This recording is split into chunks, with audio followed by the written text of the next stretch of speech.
So we're starting the second part of our review for time period 4. So this is topic 8.5, decolonization, which is something we certainly talked about in class. Did anybody have any part of 8.5 for your review? Nobody? Okay. By the way, just to make sure, did everybody show me their review assignment on Friday? So nobody needs a grade from me right now. We all have it. Okay, awesome. So we talk about nationalist leaders and parties in Asia and Africa. So what that's saying is there's a lot of different paths to independence.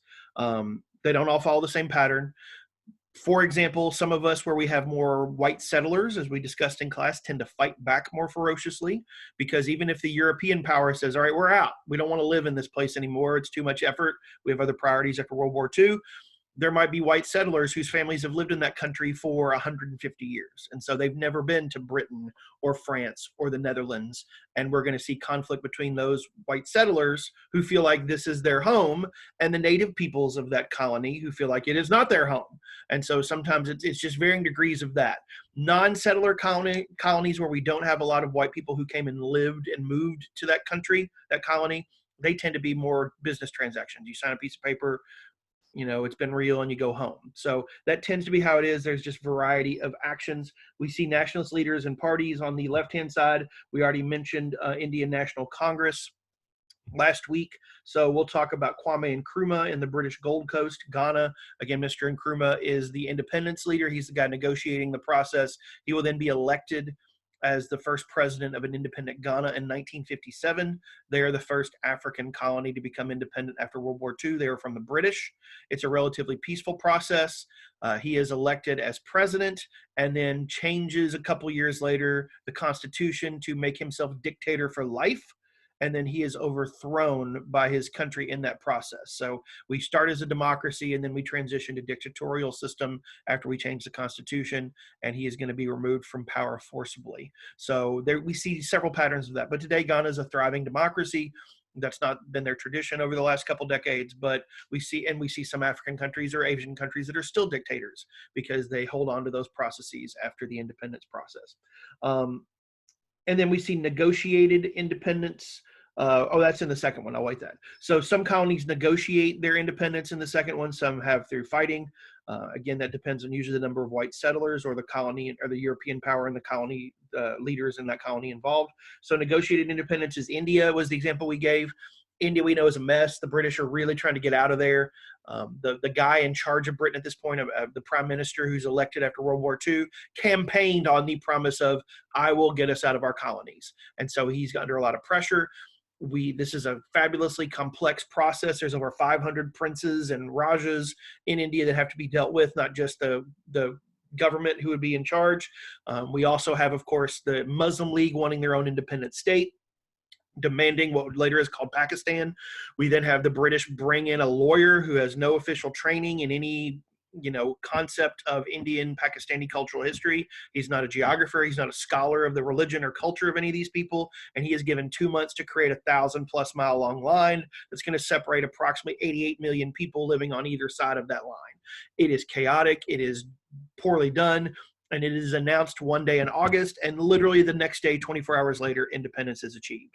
So just because we're negotiated doesn't mean that it's done well. We talked about 1 million people die in the violence that occurs when this line is drawn, and we have approximately 14 million people crossing either way. Hindus going towards India, Muslims going towards Pakistan, all the anxiety and stress that results from that.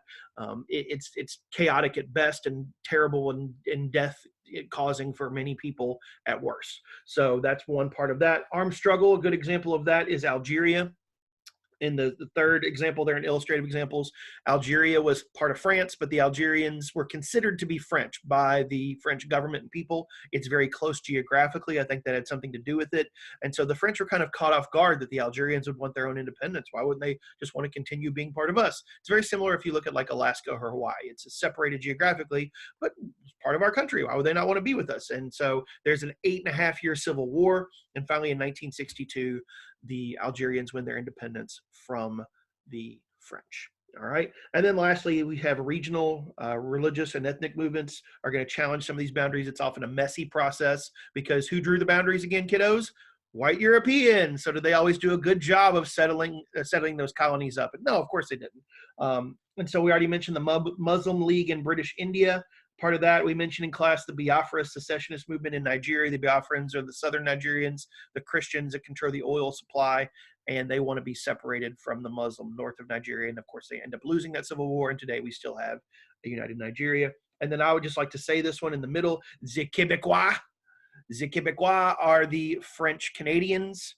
Of course, Canada was a French colony at one point, and then it was a British colony, so we still have that. There was several votes to have Quebec separate from the rest of Canada.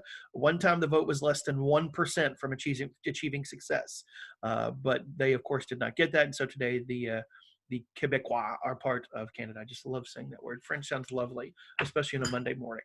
All right, so any questions on 8.5? In other words, colonialism and ending it is not as easy as it may seem. Or maybe it's just as chaotic as you thought it would be, which would make sense because it's involving millions of people in different cultures and governments. All right, 8.6, newly independent states on page 149. So the redrawing of political boundaries is going to have the creation of new states. A great example of that is, of course, Israel. Israel had not been created after World War I with the rest of the Middle East because the British don't know what to do with it. We, of course, have the Israelis who want to come to have their homeland from their religious and historical precedent. They've been kicked out 2,000 years earlier by the Romans. Of course, we have Palestinian Muslims, but also Christians living there for millennia plus who have not done anything to cause this situation. But after World War II and the Holocaust, the momentum really shifts to promote independence for the Israelis. And so we see the United Nations propose a split. It's actually 56% Israeli, 44% Palestinian. The Palestinians reject that outright. And we end up going to war. And as a result of that war, the Israelis win and then take 100% of the land. And that has been the case ever since. And so we have some still debate and hope that we can solve that problem. But as of now, there is no solution on the horizon to solve that problem. All right, and the bottom one, the redrawing of political boundaries in some cases leads to conflict, blah, blah, blah, blah, including, and we said conflict. So we already talked about both the partition of India. Partition is to divide. So we talk about partition, that's creating Pakistan and India in 1947, and the creation of Israel in 1948. So you have to know both of those examples. Why they also get an illustrated example, I have no idea, but you know, who am I to question the wisdom of the College Board? So on the back, page 150, governments that often take a strong role after World War II in promoting development because they have to. These countries are, if they're former colonies, they're poor. They were kept poor on purpose. They were not developed intellectually or industrially by their colonial masters because we want them to stay poor and need us. So that's very much an intentional process. And so we see that. For example, you see Gamal Abdel Nasser's promotion of economic development in Egypt. He is the first Egyptian-born leader of Egypt, a free, independent Egypt in over 2,000 years. He is the guy who nationalizes the Suez Canal. He's going to take over that canal from the British and the French and use it as a way to promote wealth for the Egyptians because you have to pay to go through that canal to go from the Mediterranean Sea to the Indian Ocean. So it's going to bring financial benefits to the nation and people of Egypt. All right. We also see, this is an interesting one. We didn't get a chance to talk about this in class. The migration of former colonial subjects to imperial metropoles. That would be just big cities. So your nation is now independent. Your nation, though, is in poverty. Your nation is struggling with development. And so you, like many people throughout time, have moved for a better life, for a job.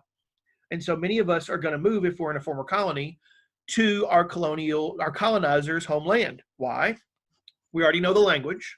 And that's the most difficult part of most people in moving to a foreign country is learning the language. How do I get a job? How do my kids get educated? Of course, for kids, it tends to be easier to learn language when you're younger. When you're older and you're trying to find work, that's much more difficult. And so we tend to move to our former colonizers' homeland because we already know the language and we already have a sense of the culture. And you see that impact with millions of people in some cases moving to those places.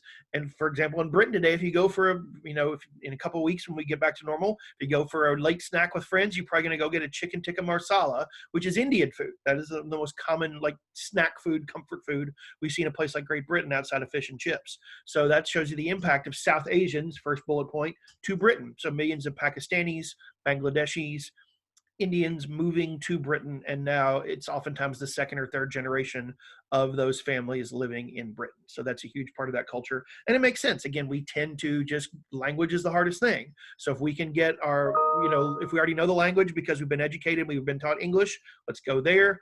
In India, as the British colony, English was the official language of all government documents and all government meetings. So many people learn that language, and so it's much easier. Same thing for Algerians, even though they have a brutal civil war, we still know French. So it's a lot easier to go there and have a better opportunity for a life. All right, so there we go. Any questions on that one? Great. So then we go to 8.7, our penultimate one in topic 8, global resistance to establish power. So anybody have 8.7? I forgot to ask for 8.6, but nobody spoke up, so I assumed that I knew what the answer was. Get your yawns out, Megan. All right, so 8.7. Many states, we don't always see war and dominance. In fact, I'm listening to a book right now. I listen to Audible a lot. I don't read as much as I used to, but I do listen quite a bit. And it's basically saying that this is the most peaceful time we've ever had in terms of actual number of conflicts and people killed. It's a lot less per capita than it was 500 years ago. We have a media that often amplifies the negative because that's what people pay attention to, but there's, things are not as bad as we might seem them to be, especially in terms of armed conflict between different states. We're seeing a lot of international cooperation right now as people in various countries who have started to weather the storm of this virus are sending aid and sending equipment to countries that are still struggling in the depths of it. So that is something we have definitely seen. But there's also some wars that do happen. So you see on the right-hand side, responses that intensified conflict. Spain was a dictatorship under Francisco Franco. We covered that in class very briefly. He's a fascist. So he's very much similar in the vein of Mussolini in Italy and Hitler in Germany. And Franco will lead Spain. He takes over in 1936. And he will be in charge of that country till his death in 1975. So if you look at Spain, they don't join things like NATO or the European Union until the 1980s, once they have overthrown, or their dictator passed away, and then they democratize their government process. So that's an example of, we have a Spanish Civil War and then a fascist in the leader of Spain for almost 4 decades. All right, and then the second one, not everyone is going to be doing this. We have the massive movement towards nonviolent protest, and we see the big 3 listed there: Gandhi, Dr. King, and Nelson Mandela. Of course, Gandhi, they're listed in chronological order. Gandhi is the one who decides that fighting the British with pure force is not going to work, even though there are many more Indian people than British. The Indian people lack the technology the British do, and they're not going to win through violence. So he is going to go through nonviolent protest, marches, burning government ID cards as protests that only have to be carried by Native people, not by British people. And he brings the media along. He has newspaper reporters. He has photographers. Gandhi's a great interview, and he is going to get people to be there to take note of what's happening. And so you would see it in your newspaper the next day. And of course, for many of you, that's something you don't understand the impact of because you live in a much different world than they did. But the newspaper was pretty much how you got everything. This is before television. This is before even radio was common for a lot of people in the 1930s and 40s. And so therefore, newspaper was how you got that photograph of Gandhi sitting there getting beaten up is going to be a very powerful thing. Dr. King will use the same thing in the civil rights movement in the American South. Again, some of those images you've seen of people being attacked by dogs or having fire hoses turned on them simply for trying to eat in a certain restaurant or be able to apply for a certain job without discrimination. And then Mandela opposing the apartheid system in South Africa. He goes to jail for 27 years for standing up for his political beliefs of equality for his people.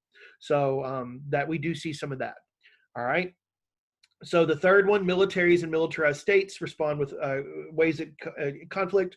This is, during the Cold War is when all this starts to happen. So it's a very aggressive time. A lot of us are using either violence or the threat of violence as a way to get what we want. So we have dictatorships that are military based. We have people threatening violence. We have civil wars, places like Vietnam, like Korea, coups, sometimes native coups, sometimes helped by foreigners like the United States who change the outcome of elections or certain political decisions we don't like. So there's examples of that all around the world. We've talked about several of those: Guatemala, Iran, Korea, Vietnam. I've mentioned Israel, Palestine several times, et cetera, et cetera. All right, and then lastly, some movements use violence against civilians to achieve political aims. So this by definition is extremist. These are people that will use violence to try to achieve their goals. And the example I will use is Al Qaeda. We talked about Al Qaeda briefly in class. Al Qaeda is formed in the late 1980s by Osama bin Laden, who is the wealthy son of a billionaire road construction manager and company owner in Saudi Arabia.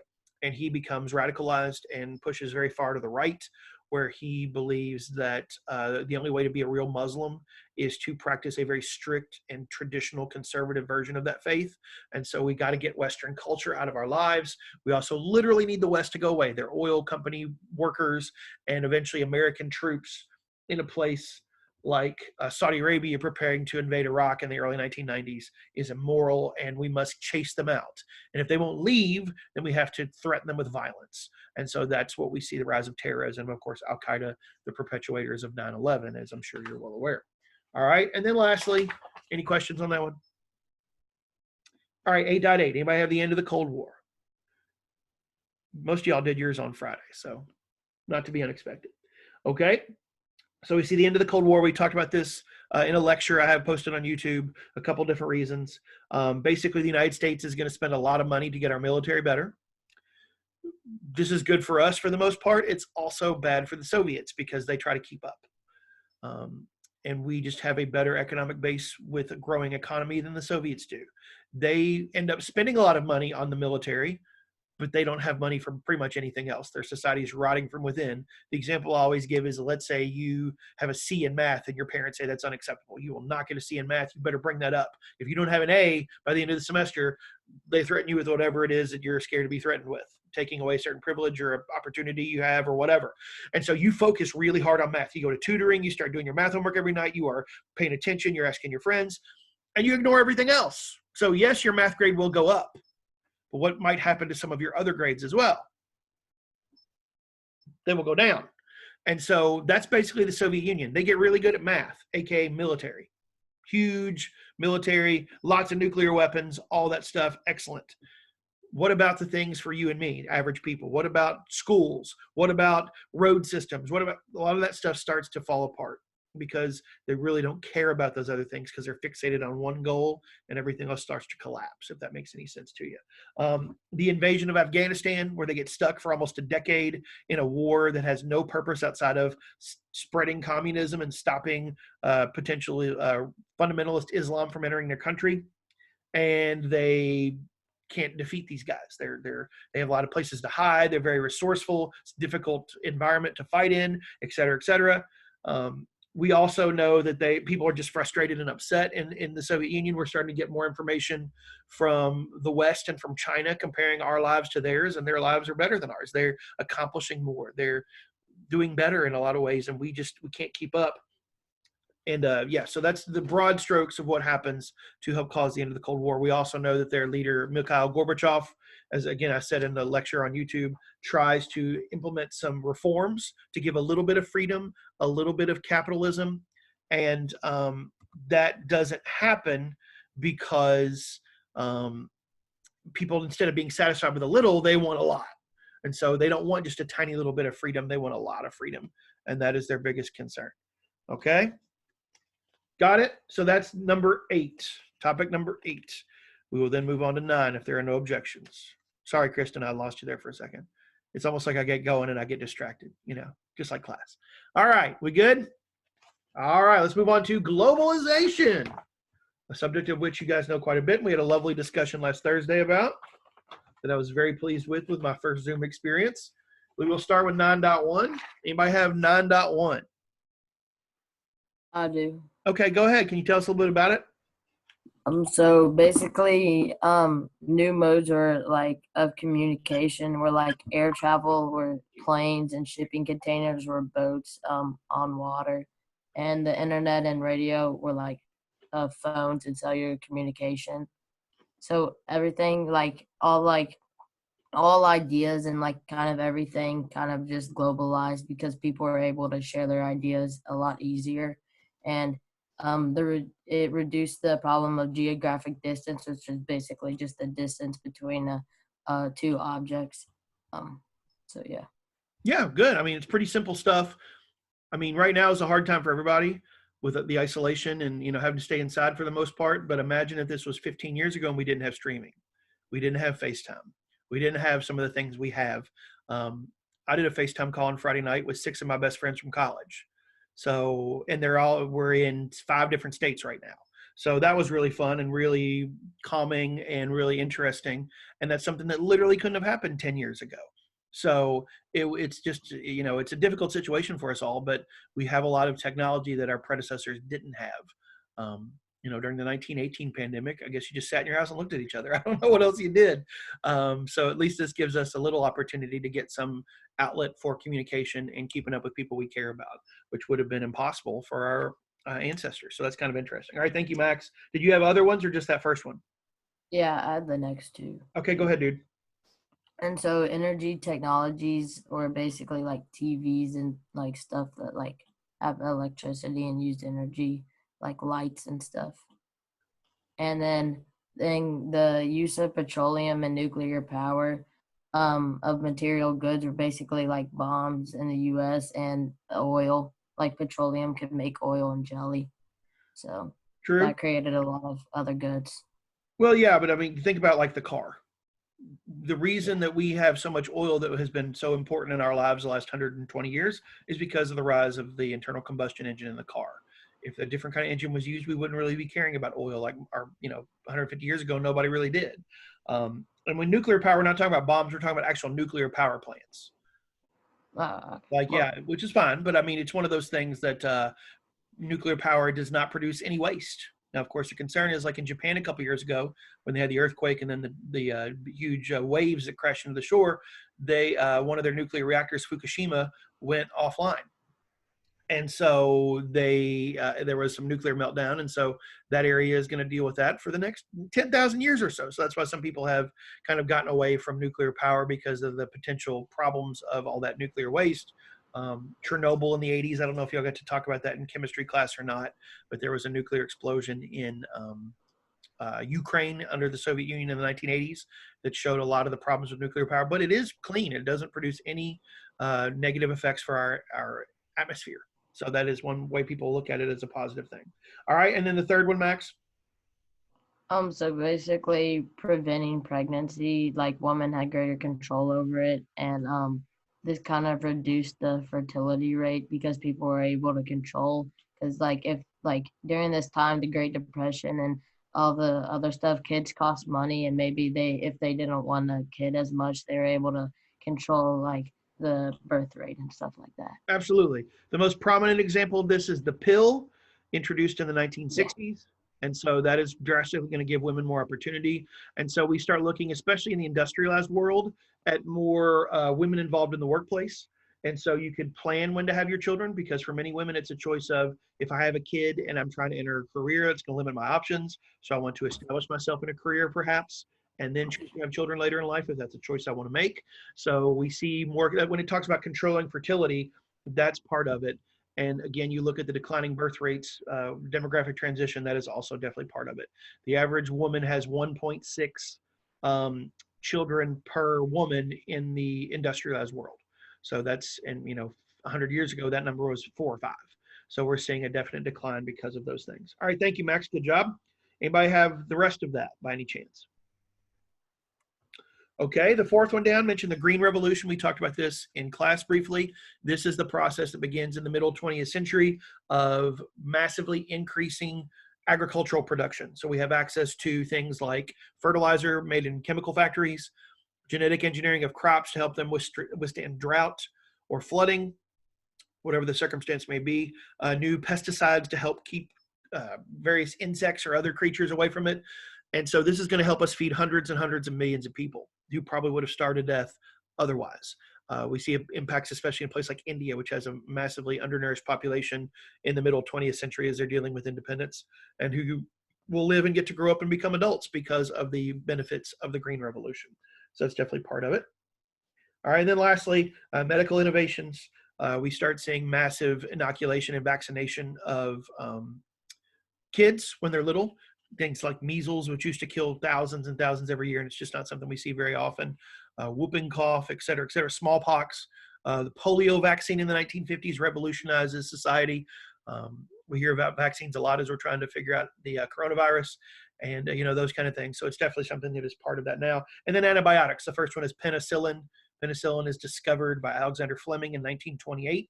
And so that is almost 100 years ago now. And so penicillin is the basis for many different drugs that are used to help combat different infections. Okay. All that stuff's pretty easy, I think. 9.2. Anybody have 9.2? Okay.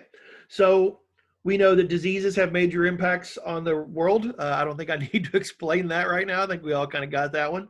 And then you see the second one, disease. They have three categories of diseases: poverty, epidemic, and longevity. So with poverty, we see things like cholera. Cholera, as we know, we've talked about many times, is a disease you get from drinking water infested with fecal matter. If you have a modern industrial society with a sewer system, that just doesn't happen. The water is cleaned and treated, and so people don't get access to drinking water tainted with fecal matter. You still see cholera in countries that lack some of that infrastructure. So that's why it's called a disease of poverty, because it's a disease that people tend to get in places that are more poor. It's very simple. Epidemic diseases, clearly there's another one we could use, but Ebola is a good example. That it comes from Central Africa. It is a hemorrhagic fever, so you bleed from your orifices. It is one that thankfully is transmitted only through bodily fluids, so it is less able to spread than the coronavirus, which is pneumatic. In other words, can be breathed in. Those are the concerns there. And then when I was growing up, a little younger than you guys, the big topic was HIV and AIDS. I remember distinctly as a kid who loved sports where I was when the Los Angeles Lakers point guard Magic Johnson announced that he was HIV positive. We all thought he was going to die in a year. That's just what happened. I mean, and we laugh at these things now, or we're sad about them because people face discrimination. But I remember very distinctly hearing things like, if you touch something after someone who's had HIV touches it, you'll get it. If you sit in a toilet seat in public after someone has sat on there who had HIV, you'll get it. And those things are ridiculous, but we didn't know. And there was a lot of fear and a lot of panic and a lot of concern about stuff. And that was something I remember hearing very often as a child in elementary, middle school. And HIV is still a disease that is very harmful to people, but there are lots of drugs that can help combat the effects, and people live long, productive lives even after contracting it. And then the last one, speaking of long lives, longevity. As humans live longer than our ancestors, the average lifespan of people in industrialized societies increased 25 years in the last 120 years. It was in the mid 50s in around 1900, and now lifespans are late 70s. And so a huge part of that is better healthcare, better nutrition, et cetera, et cetera. Alzheimer's disease is one impact of that. As you tend to live longer, you have the greater chance of dementia, of having a decreased brain facility. My grandmother on my dad's side had Alzheimer's. So that's something I remember very distinctly with her illness and her struggle with that, and seeing what it did to her and the rest of my family. So it's something I'm sure many of us have similar experiences because it's something that people live longer. You're going to see more of that because at some point our bodies, we can take care of some part of it, but other parts are going to have challenges because we live longer. Okay, does that make sense to everybody? Okay, 9.3, environment. Anybody have that one? Okay, so we know that humans, having 7.5 billion of us, create environmental damage. That the planet can sustain us all, but we tend to be packed into certain places as opposed to being spread out because not all of the places on the planet that are land-based are good places to live for human consumption. So deforestation, cutting down forest. We know Amazon, for example, that the rainforest and the forest are great places to take carbon. As humans breathe carbon out, as we produce carbon with our vehicles and our other technology. The forests are called carbon sinks. They soak in that carbon since we know how plants breathe. And as we cut down those trees, that makes it harder for our planet to handle all the carbon we're putting out, and has led to some of the climate changes we've seen in the last 50 years. Desertification, as we start to build on the edge of deserts, as we start to do, take more resources and divert waters and dam things, that's going to have a change on that. And deserts in many cases are getting bigger every year. The Sahara is growing. As nutrients are taken out, that it turns into desert from like grassland. And then we see that humans are using a lot of water. There is a lot of water on this planet, but the vast majority, as I'm sure you know, comes from the ocean, and that is salt water and not something that humans can readily drink or other animals. And so there's not a whole lot of fresh water, and having to make sure that we resource, take better care of that and make a reference to that for people to use appropriately. And then the last one, greenhouse gases and pollutants. Greenhouse gases are those things that heat up the earth that don't escape the atmosphere easily. So things like carbon dioxide, sulfur dioxide, methane, which is naturally produced as well. So a lot of these products just are intensifying with more human activity, which I'm sure you understand. And I'm sure you also seen some pictures in the last couple of weeks. Like my favorite, I love Venice. It's a cheesy place, it's a touristy place, but it's a beautiful place. And to see, and having been to Venice multiple times, the water is always very murky. And now without the water taxis the last couple of weeks, the water is now clear. If you haven't seen these pictures, I'd encourage you to look at them. You can actually see to the bottom of the canals, and you can see fish swimming in them. There was a recent viral thing that there are dolphins there. That was actually made up. Somebody photoshopped that. True. There are no dolphins in the Venetian canals, but you can see fish, and you can see like actually the impact of human activity. Just a couple weeks without all those engines running in that water has cleaned it up. So it's amazing how resourceful and our planet can be when we take a little slow off. And if there's anything good about what's happened in the last couple of weeks, I think we can probably talk about that impact of a little less human activity and the positive changes we're seeing in our environment because of it. So if there's anything positive about that, that's certainly one thing I guess we could point to. All right, 9.4, economics, everybody's favorite. Anybody have any econ knowledge they want to share with us? 9.4, anyone? I'll take that as a no. All righty then. So we are seeing capitalism won. The Soviet Union loses, so communism is on the decline. Also, the Soviet Union was the sugar daddy of the communist world. They gave money to the Cubans. They gave money to the Vietnamese. So when the Soviet Union goes away, the faucet of money flowing into these countries dries up, and so their own decline is inevitable because they're no longer getting those checks every month, if you will. And so we're going to see the promotion then of capitalism and Western-style liberalization. The United States is a great example of that, but we also talked in class about China. Or we didn't talk about it in class, it's on the video, and many of you, I'm sure, watched that first video. China in the late 1970s, after the death of Mao, we see the rise of a guy named Deng Xiaoping. And Mr. Deng is going to be promoting basically capitalism. Now, today, technically, we would call China a mixed economy. They still have large businesses, in many cases owned by the government, but they have thousands and thousands and thousands of private ones. They have a stock market. They have a lot of investment. These are things that you don't see in a communist society. And because of this, China's economy has blossomed over the last 4 decades. They've drastically reduced the number of people in poverty. They've become the world's manufacturing center, et cetera, and all of which you probably know. And today they're the second biggest economy in the world after our own in this country. And that, 45 years ago, they were probably number 100 or so. And so they've rapidly increased because of their turn towards capitalism as an economic principle. All right. And capitalism is not perfect. It certainly has its problems, but it does produce more opportunity than other systems. It's like democracy. Democracy has its problems too, but it's better than the alternative. At least most people would argue that. All right. So we see the second one, information technology. This is all IT stuff, everything online, all those kind of revolutions, how they've changed our lives. We have so-called knowledge economies. And so you look at a place like Japan. They don't produce a lot of manufacturing, but they have a lot of the companies that produce the ideas, and then their cars or their technology is produced in another place cheaper and then shipped out to the rest of the world with a Japanese company name on it. So Nintendo, Sony, Panasonic, Toyota, Mitsubishi, Honda, et cetera, et cetera, et cetera. So that's what we talk about knowledge economies, or they also train a lot of people. Tens of thousands of students every year from foreign countries come to the United States for an education, and then many will go back to their home countries when they finish. And so they can take that knowledge they gain in our universities and go help their countries produce more opportunities. So that's what we mean by knowledge economy. We see the manufacturing centers of the world become in Asia and Latin America. So a great example of that, Bangladesh produces a lot of cheap clothes, t-shirts and socks and underwear and whatnot. Bangladesh is a rather impoverished nation. It used to be called East Pakistan, and then has a civil war in 1971, becomes independent, the nation of Bangladesh. It has often one of the world's highest rates of population density. It's a country very small, about half the size of Texas, yet they have almost 200 million people in that country. So that's quite a lot of people in a small area. And many of them therefore work for pennies, basically making cheap goods for more powerful, richer nations like our own. Latin America, again, Honduras is a place in Central America that makes a lot of cheap clothes. A lot of t-shirts are made in Honduras, that kind of thing. So same idea. It's a way to provide a basic income for their people. And also the rich world wins because they're getting cheap goods that they pay less for if they're made in their own country. All right, the last one on page 163, we see a lot of different changes in the global economy, people starting to interact more, people starting to work together more. So the economic institutions and regional trade agreements, we mentioned NAFTA in class, how that was an example of a free trade agreement between Canada, the United States, and Mexico. And while that's had an overall economic benefit, it's certainly cost thousands of American workers their jobs as factories moved to northern Mexico, maquiladoras, to pay their workers less and then cross the American border with no tariff.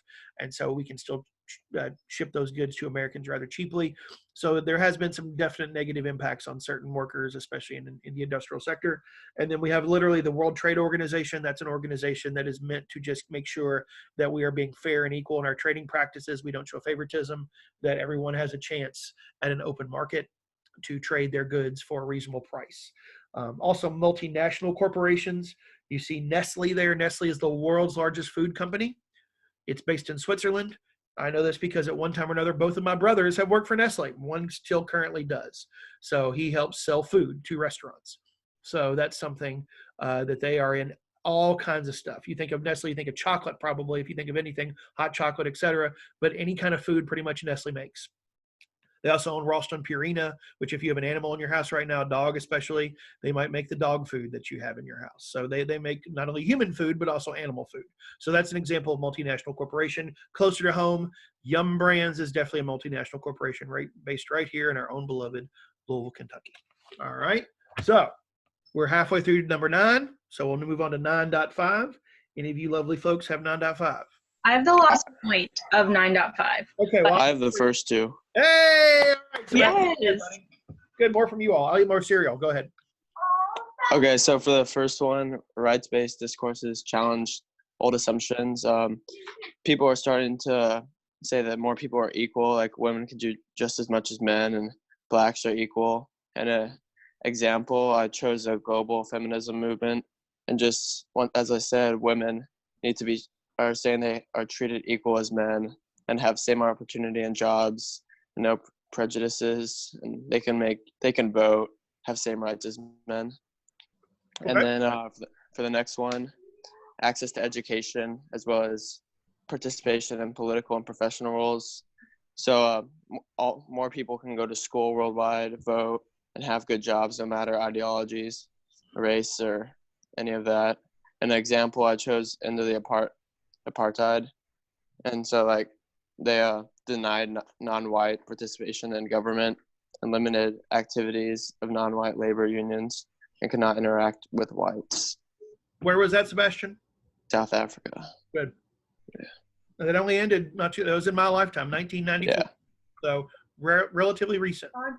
Yeah. Okay, good. Any questions from anybody? And we talked about several of those examples in there, but the 2 examples Sebastian picked were great, so that's good. All right, how about movements, Soleila? So like one of the movements for environmental, I chose the Greenpeace movement, and that, like, we've talked about that, but the organization was mainly to like preserve endangered species, but also sort of like help the environment globally. And one of sort of the, I guess, examples that came from that was that, like, in London there was a high like a very concentrated lead and gas that was being used, and the smog was very harmful, and it ended up like hurting or killing like about 4,000 people in London because of like the killer fog. And so like overall the Greenpeace movement, sorry, my phone is ringing. Hold on, give me a second. Okay. I'll step in while Popular Soleila does that. You all, if you ever look at a gas station, it always says unleaded. I don't know if you've ever noticed that or before. Any reason why it's called unleaded? That never rains, so I am so sorry. Yeah, you're super popular. I'm going to finish my point though.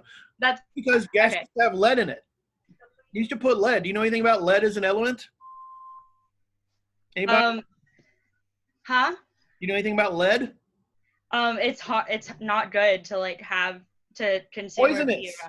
So that's why you don't have paint and all that kind of stuff. So we used to put that in our cars, and then our cars would belch that out, and so it made us dumber. When they took lead out of gasoline about 40 years ago, national IQ test for kids in school literally went up about 2 or 3 points.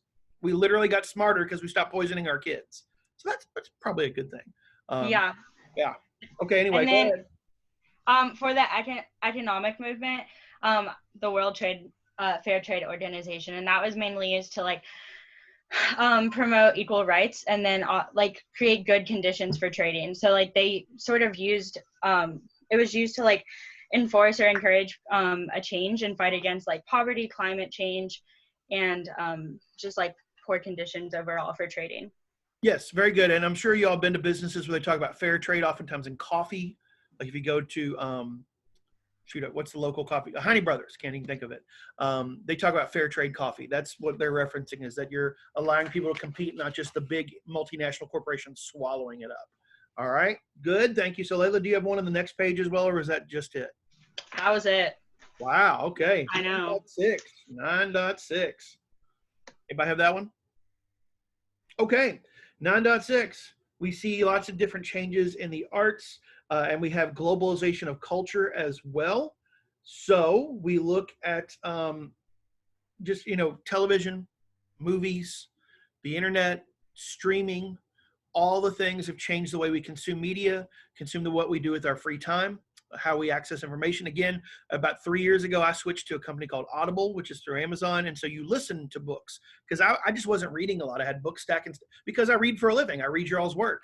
And I found myself, as I got older and had more things to do, that I was not reading as much as I used to. When I switched to Audible, I now listen to books. And I know there's some great debate about, do you really read a book if you listen to it? I don't really care.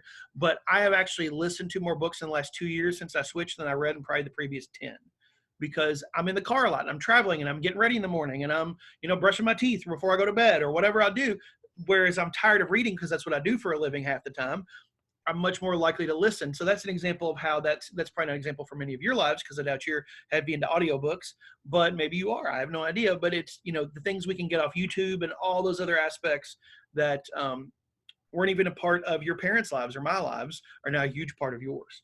The second one, arts, entertainment, globalized pop culture. We have several examples I mentioned in class. You see reggae music, Bollywood movies from India, World Cup soccer, the Olympics, which look now increasingly now like they're going to be delayed a year. Hopefully by July we're all good. But the thing that you think, oh my gosh, July they're canceling stuff. No, it's not that. It's that you're an athlete. You're the best in the world at whatever it is that you do. Can you train right now?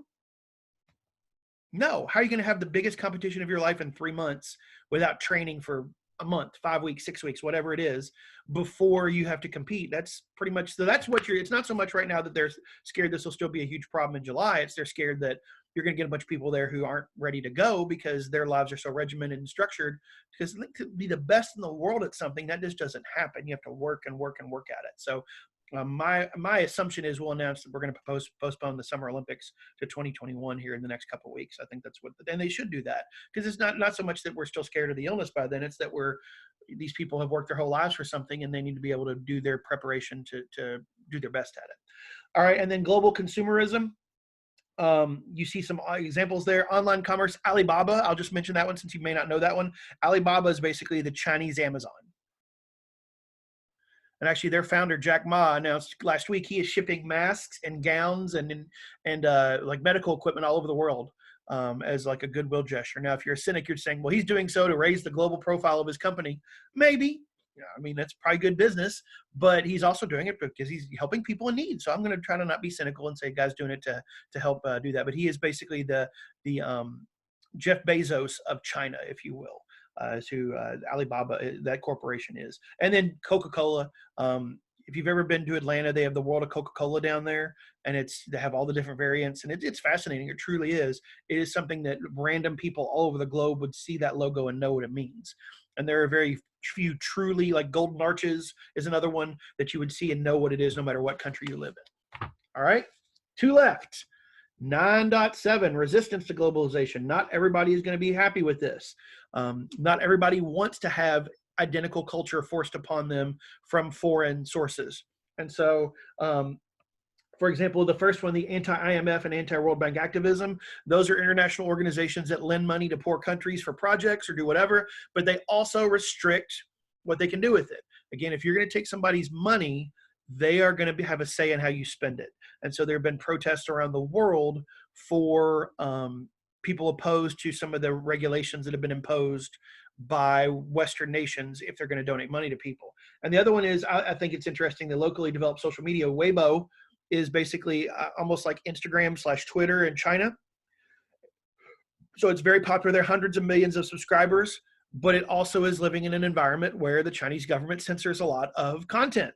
So they have very strict posting rules about what you can say about the Chinese government. They have thousands and thousands and thousands of people that monitor posts, and they will take anything down and lock your account if you oppose the Chinese government. So that's something that in a dictatorship does limit the aspect of their social media. Okay, so anyway, the last one, 9.8.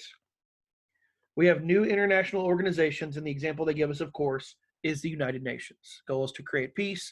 We know they do many other things. Quite possibly the most important part of, and I would say not quite possibly, definitely right now, part of the United Nations umbrella is the World Health Organization, as they try to spread information and help combat the coronavirus pandemic, to make sure that people, if something's working someplace, that they get that idea spread to somewhere else. So that is period 4.